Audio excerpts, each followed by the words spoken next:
Vilniuje, kaip ir dažnai atsitinka. Transliuojame laidą apie workshow, apie vieną ingredientą pietus, kurie iš tikrųjų ir buvo workshow pradžia. Workshow prasidėjo, tai buvo 2003 metai. Kartu su Rene Gabri, menininkų ir kuratorių iš New Yorko, mes darėme projektą ŠMC 24/7 parodos kontekste ir būtent pirmą kartą suorganizavimo vieno ingrediento pietus. Vieno ingrediento pietų principas yra labai paprastas. Žmonės kviečiami atvykti į restoraną arba į vietą, kur tie pietus įvyks ir atsinešti vieną maisto ingredientą kaip savo įėjimo, tarkime, bilietą. Šiuo atveju tai buvo ŠMC. Restorane tai būtų kitaip. Tada iš kažkur pasirodo galbūt skirtingų kultūrinių tradicijų virėjai, kaip tarkime turkas arba kinietė, ir visą tą maistą pagamina į bendrą patiekalą arba kelis patiekalus visiems susirinkusiems. Tokiu būdu tai yra ir tam tikras bendruomenės pasitikėjimo išbandymas ir tuo pačiu kolektyvinio netikėtumo patirtis.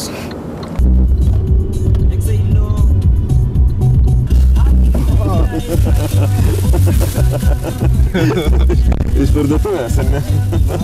Aš ką pagyvenu.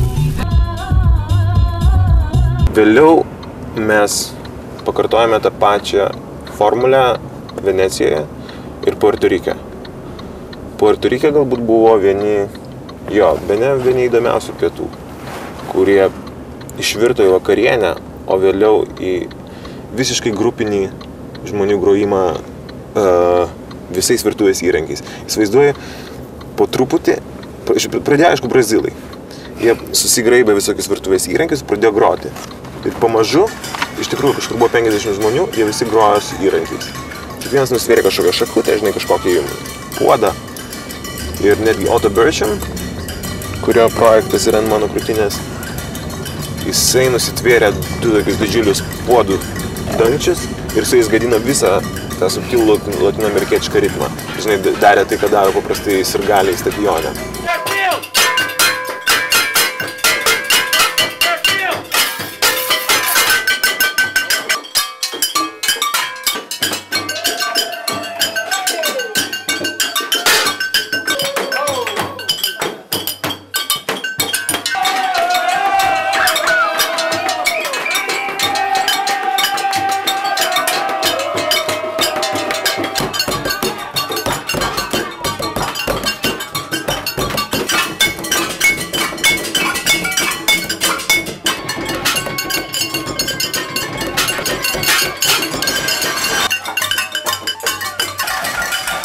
Taigi, žinai, apkeliavęs ne visą pusę.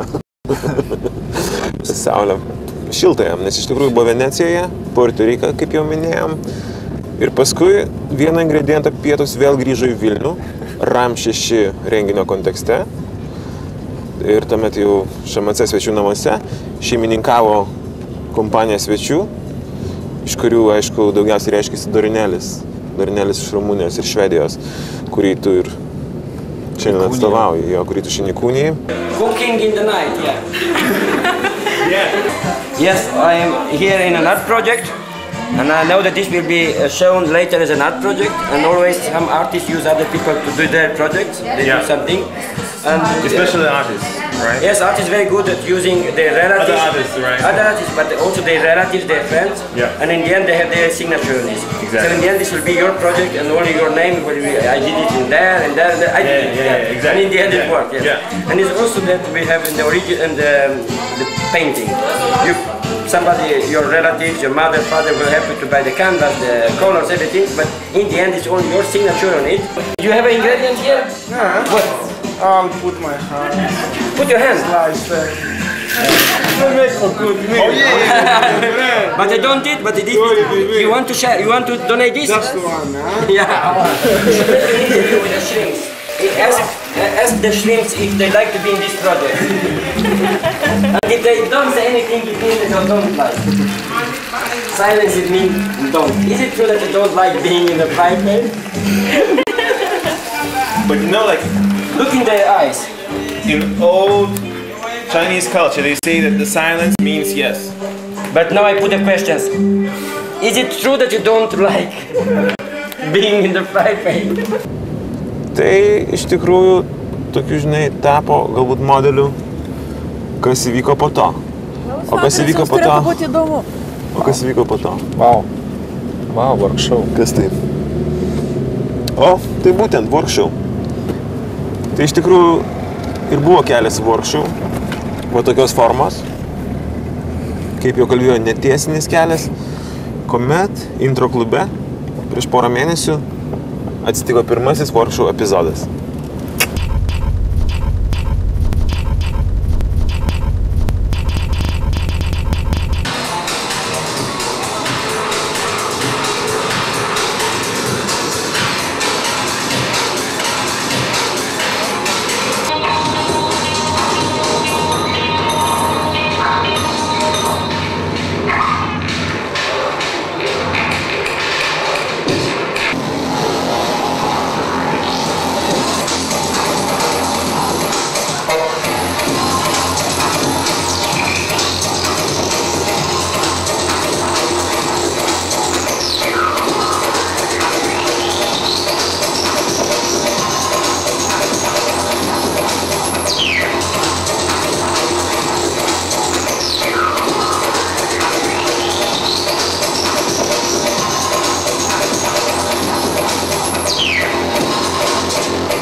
O tu ragavai maisto workshow? Kaip buvo?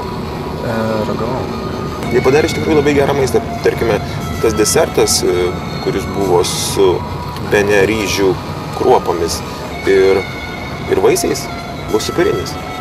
Ir dar ten buvo tokių visai neblogų, kaip pavyzdžiui, vynogė su vištos kepenėlėmis. Iš tikrųjų, tai buvo išradingi ir puikus virėjai.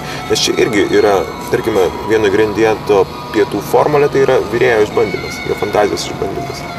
Ir tarkime, žinai, jeigu yra bent jau porą virėjų, tai aš manau, atsitinka labai įdomus dalykas, nes jie turi dirbti su ta visa maisto krūva ir turi išrasti kažkokį receptą kartu.